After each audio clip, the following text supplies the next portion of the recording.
नमस्कार, मैं हूं संजीव त्रिवेदी और मेरे साथ सुकेश रंजन।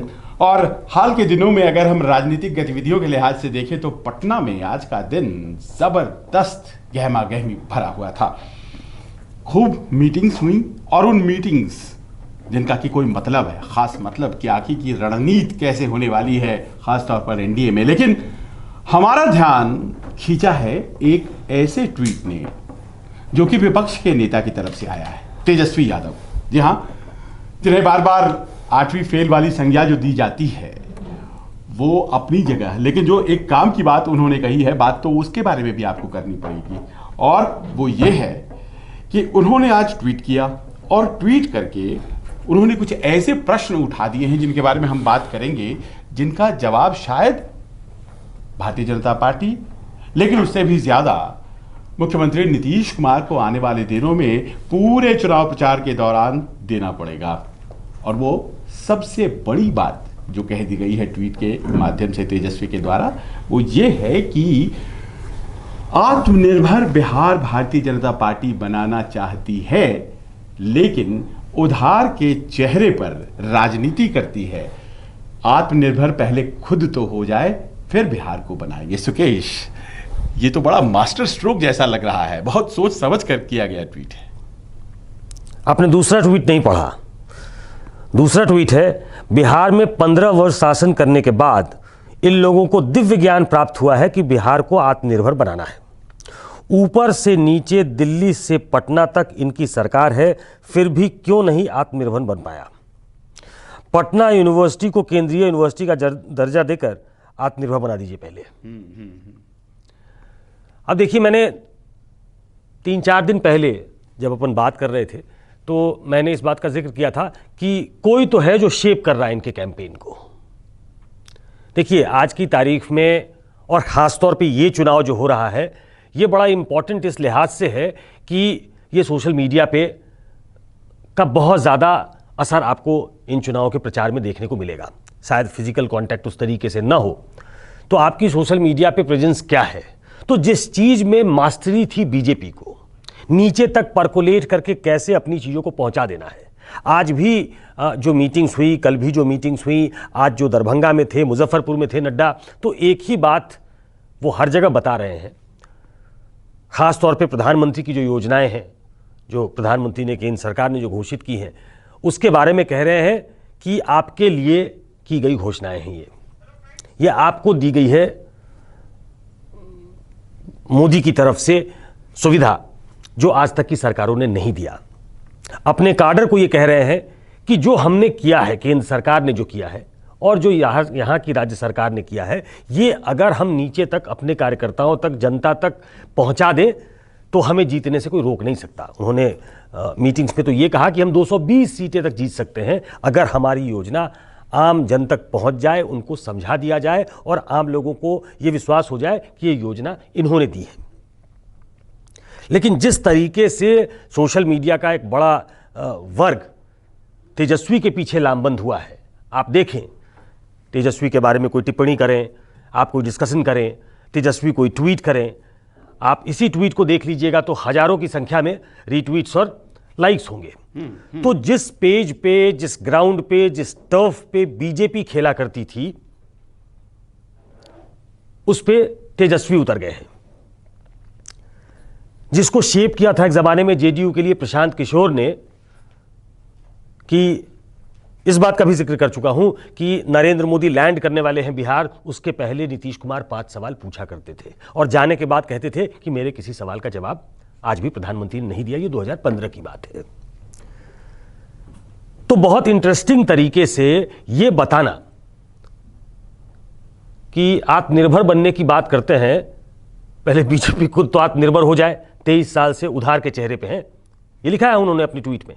तो ये कटाक्ष भी है और एक तरीके से चैलेंज भी है कि जिस व्यक्ति ने 2013 में आपके साथ मैंडेट लिया था, छोड़ दिया आपको, विश्वासघात किया आपके साथ, आप उन्हीं के साथ हैं और आत्मनिर्भर बनने की बात कर रहे हैं। आत्मनिर्भर तो आप बिहार में खुद ही नहीं हो पाए, तो बिहार के लोगों को आत्मनिर्भर कैसे बनाएंगे। तो एक क्लेवरली क्राफ्टेड कैंपेन की तरह हाँ तेजस्वी इसको लेकर चले हैं। किस तरीके से रिसीव होगा ये मालूम नहीं, लेकिन अपनी तरफ से बिहार के एक बड़े नेता ने बातचीत के दौरान ये बताया कि ये ज़रूर है कि जो हम उनका वोटर जिनको समझते थे उसको फैलाने के लिए की दिशा में अगर देखा जाए तो तेजस्वी ने कदम उठाया है। चुनाव तो हम जीतेंगे, लेकिन उसने उसको वाइडन करने की, उस बेस को वाइडन करने की कोशिश की है। ये उनके विपक्षी भी ये बात मानने लगे।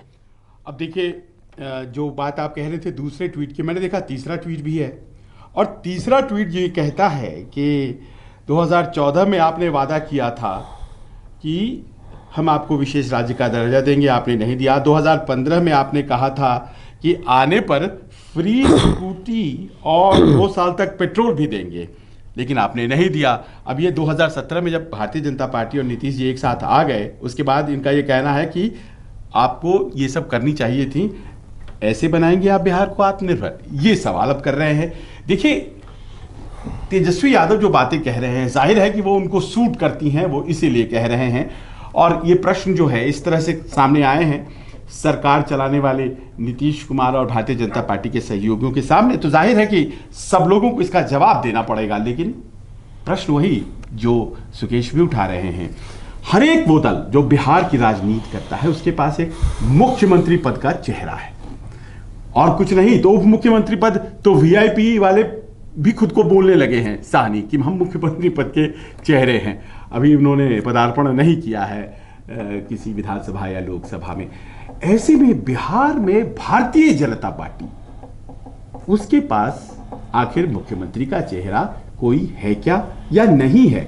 और यही सबसे बड़ी चुनौती इस ट्वीट के जरिए आ रही है। लोक जनशक्ति पार्टी के पास मुख्यमंत्री पद का चेहरा है, जनता दल यूनाइटेड के पास मुख्यमंत्री पद का चेहरा है, खुद पूर्व मुख्यमंत्री जीतनराम मांझी रहे हैं। अगर उनसे पूछा जाए कि मौका मिले तो आप किसे मुख्यमंत्री बनाएंगे, तो खुद मांझी साहब है।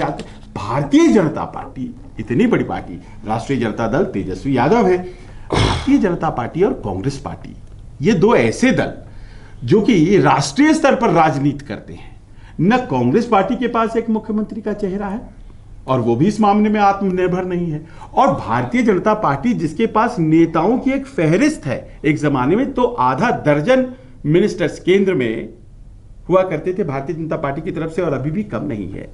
तो सुकेश, ये क्या है कि ऐसे व्यंग, क्योंकि व्यंग हमेशा यथार्थ के पैकेट में ही आते हैं, कोई अलग से नहीं होते हैं वो, तो ऐसा व्यंग सहना पड़े भारतीय जनता पार्टी को, मुख्यमंत्री का चेहरा नहीं। क्या ये उद्बोधित करेगी, प्रेरित करेगी भारतीय जनता पार्टी को कि वो चेहरा तलाशने लगे? नहीं, देखिए, बीजेपी कंफ्यूज्ड पार्टी नहीं है। आपने कहा कि दो दल, आपने मांझी जी को भी कहा कि वो भी मुख्यमंत्री पद के चेहरा हो सकते हैं। भाई, चिराग पासवान भी मुख्यमंत्री पद के उम्मीदवार हैं, बिहार फर्स्ट, बिहारी फर्स्ट समर्थकों से वो। पूछिए। अब ऐसे में इस रैट रेस में बीजेपी जैसी पार्टी तो नहीं पड़ेगी। जिसके गठबंधन का चेहरा नीतीश कुमार हो, तो वो ये नहीं कह सकते कि हमारे पास मुख्यमंत्री पद का चेहरा है। जिस दिन बनाना होगा तो हमें आपको जानकारी नहीं रही होगी कि त्रिवेंद्र सिंह रावत मुख्यमंत्री हो जाएंगे। किसी को आखिरी वक्त तक जानकारी नहीं थी कि योगी आदित्यनाथ चेहरा हो जाएंगे। किसी को जानकारी नहीं थी कि झारखंड में रघुवर दास चेहरा हो जाएंगे, जो ट्राइबल नहीं है। हरियाणा में खट्टर साहब हो जाएंगे, देवेंद्र फडणवीस महाराष्ट्र में हो जाएंगे। बीजेपी इस मामले में एक मैच्योर पार्टी है, और कोई भी पार्टी जो गठबंधन में होगी वो अपने दल से एक मुख्यमंत्री पद का उम्मीदवार तो नहीं दे सकती। ये कटाक्ष जरूर है, लेकिन बीजेपी को मालूम है कि उनको प्रोवोक करने के लिए है, तो वो इस ट्रैप में तो नहीं आएंगे। आपने कहा कांग्रेस की स्थिति भी ऐसी है। एक जमाने में कांग्रेस हुआ करती थी जिनके बैटरी ऑफ लीडर्स थे बिहार में, लेकिन वो जमाना लग चुका है। वो आरजेडी की नाव पे सवार हैं कि उनकी वैतरनी पार हो जाए, तो उनके लिए भी मुख्यमंत्री पद का उम्मीदवार, उन्होंने उत्तर प्रदेश में शीला दीक्षित को मुख्यमंत्री पद का उम्मीदवार बनाया, बाद में अखिलेश यादव से उनका टाइप हो गया। तो ये और भी हास्यास्पद होता है कि अगर आप किसी को मुख्यमंत्री पद का उम्मीदवार बना दें। एक जानकारी और देता हूं कि बीजेपी के एक बड़े नेता ने यह भी कहा, बातचीत में नाम बताना ठीक नहीं होगा, कि सीटें कम भी जीते नीतीश कुमार, मुख्यमंत्री वही होंगे। ये आज लिख के ले लीजिए आप। तो बीजेपी शायद इस बात को अंडरलाइन करना चाहती है कि हम चीट नहीं कर सकते, हम सहयोगियों के साथ खड़े रहेंगे। वो साफ साफ ये बता देना चाहती है और उस पर शायद एक्ट करना चाहती है। परिस्थिति ऐसी बन जाए तो मन मालूम नहीं, लेकिन आज की परिस्थिति में यह बात तय है कि जैसे नीतीश कुमार को लालू यादव ने घोषित किया था, सीटें उनकी कम आई, बहुत लोग इस उम्मीद में थे कि अब सीटें चूंकि ज़्यादा आ गई हैं तो कुछ चेंज होगा क्या। वो चेंज नहीं हुआ। वो ऑनर किया उस बात को लालू यादव ने और नीतीश कुमार को मुख्यमंत्री बनाया गया, क्योंकि क्लेम भी था नीतीश कुमार का कि मुख्यमंत्री का चेहरा मैं हूं, मुझे आगे करके चुनाव लड़े हैं। उसी तरीके से एनडीए गठबंधन नीतीश कुमार को चेहरा बनाकर आगे करके चुनाव लड़ रहा है और इस बात की पुष्टि बीजेपी के नेता भी कर रहे हैं कि सीटें उनकी भले कम आए लेकिन मुख्यमंत्री नीतीश कुमार ही होंगे। तो इस ट्रैप में एनडीए के दल तो नहीं फंसेंगे। देखिए, ऑपोजिशन में जो होता है उसके लिए चैलेंज करना, अटैक करना, इश्यूज को उठाना, रोजगार की बात करना, यह आसान होता है। यह किसी पार्टी को, मैं दर्शकों को बता देना चाहता हूं, यह किसी पार्टी को क्लीन चिट देना नहीं है। बिहार में शायद बहुत कुछ हो सकता था, लेकिन ऑपोजिशन में बैठ के जो नरेंद्र मोदी भी बात किया करते थे, आज उस पर सवाल उठ रहे हैं। दाल की कीमत से लेकर पाकिस्तान को धूल चटाने से लेकर, चाइना के साथ संबंधों से लेकर, रोजगार से लेकर तमाम चीजों पे नरेंद्र मोदी ऑपोजिशन में रहते हुए बयान देते थे। आज उन्हीं बयान के आधार पे उनको घेरा जाता है। ऑपोजिशन में आप चैलेंजर होते हैं, जिसका जिक्र भी मैं पहले कर चुका हूं। तो चैलेंजर के लिए आसान होता है, डिफेंडर के लिए मुश्किल होता है। पर सच बात है, जो बातें कही जा रही हैं वो तो हकीकत है ना। देखिए, चैलेंजर चैलेंज करेगा ही करेगा, ये बात सच है। लेकिन तेजस्वी जो बात कह रहे हैं कि भारतीय जनता पार्टी 15 सालों से, 1 साल बीच का छोड़ते तो सत्ता में है। भारतीय जनता पार्टी को बिहार की जनता ने हर बार जबरदस्त तरीके से सीटों से नवाजा है जब जब वो केंद्र में सरकार बनाने में सक्षम हुई है। चाहे आप 99 की बात कर ले, बात आप 2014 की करें या 2019 की कर ले, फिर भी भारतीय जनता पार्टी के पास आज की तारीख में मुख्यमंत्री पद का कोई उम्मीदवार नहीं है। और वो ये कहने के लिए मजबूर है, जैसा सुकेश बता रहे हैं, कि ज्यादा सीटें भी आती हैं तो भी मुख्यमंत्री का चेहरा चूंकि हम घोषित कर चुके हैं नीतीश कुमार को, तो नीतीश कुमार ही मुख्यमंत्री पद पर सुशोभित करेंगे उस पद को, वही, क्योंकि हम बोल चुके हैं। पर यह बहुत स्वाभाविक प्रश्न है। आप पढ़े रखिए थोड़ी देर तेजस्वी के बयान को, इस बयान को ध्यान में रखिए, तेजस्वी को भूलते हैं। क्या स्थिति है ऐसी? इतना बड़ा सपोर्ट बेस, इतना बड़ा विश्वास प्रधानमंत्री के तरफ, या फिर सुकेश जो आप अभी कह रहे थे, हरियाणा का उदाहरण है, झारखंड का उदाहरण है, महाराष्ट्र का उदाहरण है, चेहरे प्रधानमंत्री मोदी हैं और समय आने पर चेहरा आ जाएगा। 2015 का चुनाव हुआ था। 2015 के चुनाव में जेडीयू और बीजेपी का कोई गठबंधन नहीं था। स्वाभाविक तौर पे एक चेहरा होना चाहिए था। कुछ लोगों को यह लगता था कि सुशील मोदी को आगे करके चुनाव लड़ेंगे क्योंकि डिप्टी सीएम रहे हैं लगातार, लेकिन चेहरा नहीं था। मुख्यमंत्री पद का कोई चेहरा नहीं था। और ये सीरीज है, सीरीज ऑफ इवेंट्स देख लें, इलेक्शंस देख लें आप, तो ये लगेगा कि हरियाणा में चेहरा नहीं था, महाराष्ट्र में चेहरा नहीं था, झारखंड में चेहरा नहीं था, उत्तर प्रदेश में चेहरा नहीं था। बीजेपी कई जगह, आप केंद्रीय स्तर पे देखें तो नरेंद्र मोदी को चेहरा घोषित किया गया, उसका पॉलिटिकल डिविडेंड आपने देखा, आपने कह दिया। दरअसल मैं वही आना तो चाह रहा। नरेंद्र मोदी उनके सबसे बड़े चेहरे हैं, वो उनके स्टार कैंपेनर हैं, लेकिन 2015 में वो ट्राई किए जा चुके हैं। बीजेपी का सपोर्ट बेस पूरे देश में है नरेंद्र मोदी के लिए। क्या वो सपोर्ट बेस बिहार में है किसी को मुख्यमंत्री बनाने के लिए? बीजेपी इसको मध्य में रखकर पूरा विमर्श कर चुकी है। उसे लगता है कि जो गठबंधन की राजनीति जो दशकों से बिहार देख रहा है, बिना गठबंधन के यहां सरकार बनाना मुश्किल है। एक बड़ा वर्ग है जो बीजेपी में चाहता है कि अभी मुफीद मौका है कि हम अपने दम पे चुनाव लड़ लें, लेकिन बीजेपी ये नहीं चाहती है। बीजेपी ने शायद 2015 देखा है, 2015 में उन्हें लगा कि हमारा सपोर्ट बेस वो नहीं है जैसा हम चाहते हैं, तो शायद वो बैकआउट कर गए हैं। और अब चूंकि आप गठबंधन के साथ 2017 से सरकार चला रहे हैं 2020 तक, और उसके बाद आप अलग हट जाएं कि हम हमारा अपना मुख्यमंत्री पद का उम्मीदवार है, हम अपने दम पे चुनाव लड़ेंगे, वो शायद प्रैक्टिकली पॉसिबल नहीं है। राजनीति में ऐसा करने पे शायद नुकसान ज्यादा हो सकता है। तो इसको वे करने के बाद बीजेपी ने तय किया है कि ये गठबंधन ट्राइड टेस्टेड गठबंधन है और गठबंधन के चेहरे के तौर पर नीतीश कुमार को आगे करिए, जैसे हम लड़ रहे थे वैसे हम चुनाव लड़ेंगे। तेजस्वी के ट्वीट में दो बातें कही गई हैं। एक तो जो अब तक हम जिसके बारे में चर्चा करते आए, दूसरी बात जो कही गई कि 15 साल बाद क्या आपको ध्यान आया कि बिहार को आत्मनिर्भर बनाना है। अब ये तो जायज प्रश्न है, क्योंकि इतने दिन सत्ता में रहने के बाद अगर ध्यान आए कि आत्मनिर्भर बनाना है तो फिर तो कहना पड़ेगा कि 15 साल से मोदी जी थोड़ी थे यहां देश में प्रधानमंत्री, अब हमें मौका मिला है तो अब हम बनाएंगे। ये जो 15 साल बाद ध्यान आया, क्या बिहार में जनता पूछेगी नहीं ये प्रश्न कि नीतीश जी को आप दोबारा लेकर आए हैं हमारे सामने, मुख्यमंत्री थे, आत्मनिर्भर क्यों नहीं बनाया उन्होंने बिहार को? रोजगार के सवाल पर आत्मनिर्भर क्यों नहीं बनाया? स्वास्थ्य के सवाल पर आत्मनिर्भर क्यों नहीं बनाया? शिक्षा के सवाल पर क्यों नहीं बनाया? फिर उन्हें आपने मुख्यमंत्री पद का चेहरा घोषित कर दिया। यह प्रश्न तो भारतीय जनता पार्टी से होगा। बिल्कुल वैलिड सवाल होगा ये। ऐसे बहुत सारे सवाल पूछे जा सकते हैं, लेकिन सबके जवाब होते हैं। नेताओं के पास, पार्टियों के पास हर बात का जवाब है। प्रधानमंत्री ने local for vocal, vocal for local, ये कोरोना काल में उन्होंने लोकल की बात की। कोरोना काल में उन्होंने एक आत्मनिर्भर भारत की बात की।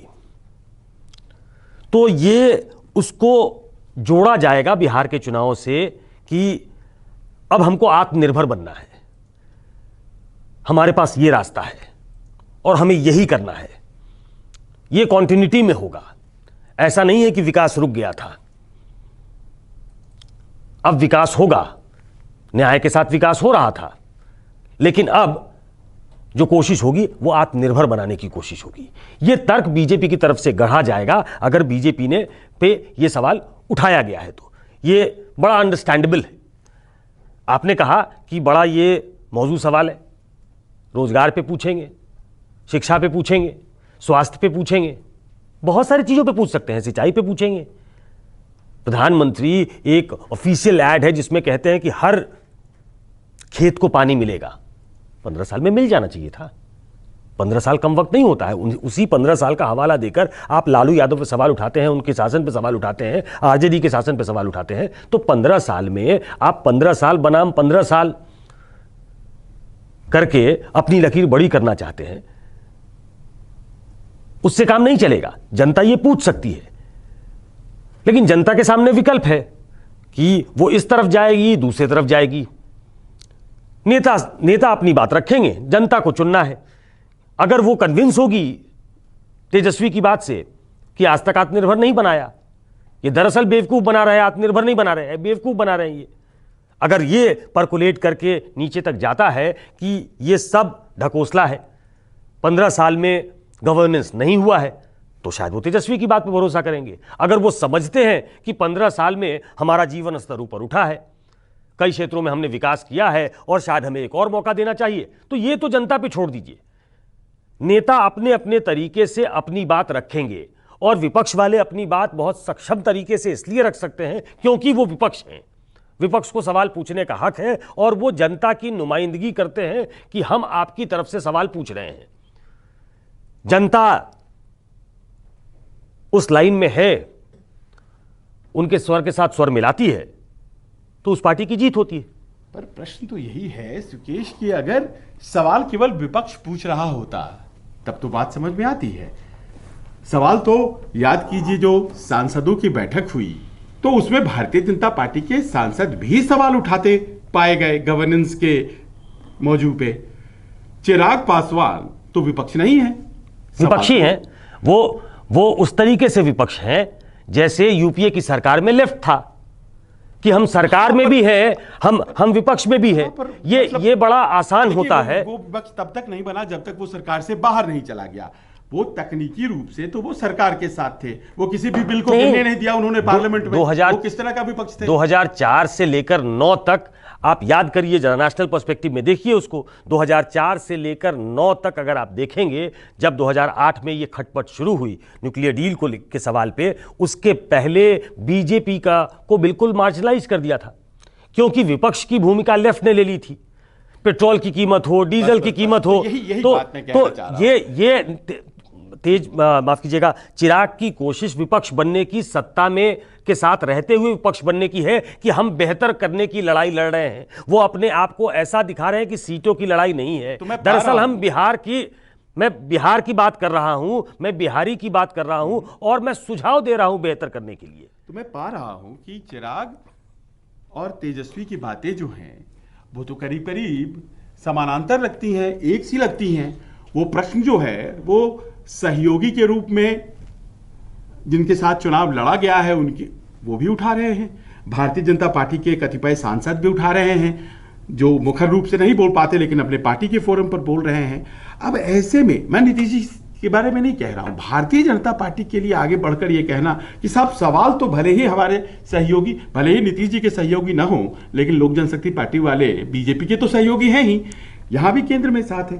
तो बोलते अब वो देखिए कि वो कहेंगे कि भाई हमारे सहयोगी भी उठा रहे हैं यही प्रश्न हमारे पर, हमारे सांसद भी उठा रहे हैं और फिर भी हम नीतीश जी को मुख्यमंत्री पद का चेहरा बनाकर सामने रखे हुए हैं। एक कंफ्यूजन की स्थिति सी बनती जा रही है कि तमाम सवालों के बावजूद ऐसी क्या मजबूरी है आखिरकार कि भैया आप राजनीतिक नेतृत्व के मामले में आत्मनिर्भर नहीं है। आपके सवाल में आपका जवाब छुपा है। आप कह रहे हैं बहुत, अब तो समझ गया होता मैं क्या है जवाब। इसका जवाब यह है कि अगर बीजेपी को यह लगता है कि नीतीश के बिना यह लड़ाई नहीं जीती जा सकती तो उन्होंने नीतीश को आगे कर दिया है। लड़ाई जीतने के लिए आप तो आपको लगता है कि आपको लगता है राजकारण, समाजकारण, मतलब राज बहुत इंपॉर्टेंट नहीं है, जनता बहुत इंपॉर्टेंट है आज की राजनीति में। ऐसा बात कर रहे हैं उस पार्टी के बारे में जो साल भर पहले 2019 में जिसने रिकॉर्ड कायम कर दिया, 17 की 17 सीटें जीत ली। जी हाँ, बिल्कुल, मैं उसी पार्टी के बारे में बात कर रहा हूं। देखिए, हंगर फॉर पावर ये देश की सच्चाई है, ये पॉलिटिकल पार्टी की सच्चाई है। आप आइडियल पॉलिटिक्स की बात करते हैं कि अरे जनता की बात करते हैं तो नीतीश कुमार ने तो कुछ नहीं किया, नीतीश कुमार को हटाइए। आपके एक सहयोगी कह रहे हैं, विपक्ष नहीं कह रहा, फिर तो आपको हटा देना चाहिए। आपके सांसद कह रहे हैं, भारतीय जनता पार्टी के सांसद कह रहे हैं, बिल्कुल कह रहे हैं। लेकिन आज सबसे पहली मुलाकात उनकी नीतीश कुमार से होती है। उनके बड़े नेता कहते हैं कि नीतीश कुमार ही मुख्यमंत्री बनेंगे। नीतीश कुमार उनको कन्विंस करते हैं कि 32 लाख लोग बाहर से बिहार में आए। अगर बड़ा अनरेस्ट होता, जैसा प्रोजेक्ट किया जा रहा है, जैसा लिखा जा रहा है, लिखवाया जा रहा है और जैसा बयान दिया जा रहा है, उन्होंने किसी का नाम नहीं लिया। पूरी मीटिंग में एलजेपी की चर्चा नहीं हुई, रामविलास पासवान का नाम नहीं लिया गया, चिराग पासवान का नाम नहीं लिया गया कि बहुत लोग बयान दे रहे हैं। 32 लाख लोग यहां आए थे, सड़क पे अनरेस्ट हो जाता अगर वो बहुत नाखुश होते। कहीं आपने अनरेस्ट की खबर पढ़ी है क्या? कहीं आपने अनरेस्ट देखा है कि आप जाने वाले हैं, दरभंगा भी जाएंगे, मुजफ्फरपुर भी जाएंगे, देख लें कि अनरेस्ट है क्या। तो दो दल हैं, दो दलों के बीच में गठबंधन है और उन्होंने तय कर लिया है कि हमें इसको मुख्यमंत्री पद का उम्मीदवार घोषित करना है, तो वो उसको डिफेंड करने की कोशिश करेंगे, चाहे उनके सत्ता वाले लोग उनसे सवाल करें सत्ता में रहते हुए या फिर विपक्ष सवाल करे। उन्होंने एक मन बना लिया है, मानस बना लिया है कि नीतीश कुमार के साथ जाकर ही ये लड़ाई हम जीत सकते हैं। और राजनीति में लड़ाई जीतना इंपॉर्टेंट है, इलेक्शंस जीतना इंपॉर्टेंट है, और जो मैकेनिज्म है बीजेपी का उसमें अब कहने की जरूरत नहीं है। मैं कहां का एग्जाम्पल दूं? मध्य प्रदेश का चुनाव वो हार गए थे, आज मध्य प्रदेश में सरकार में है। थोड़ी सी चूक हो गई, राजस्थान में भी सरकार में होते। छत्तीसगढ़ में मैंडेट बहुत बड़ा मिला है, उसको हिलाना थोड़ा मुश्किल है, इसलिए नहीं हो सका। और पीछे जाऊं, उत्तराखंड का एग्जाम्पल दूं, मणिपुर का एग्जाम्पल दूं, गोवा का एग्जाम्पल दूं।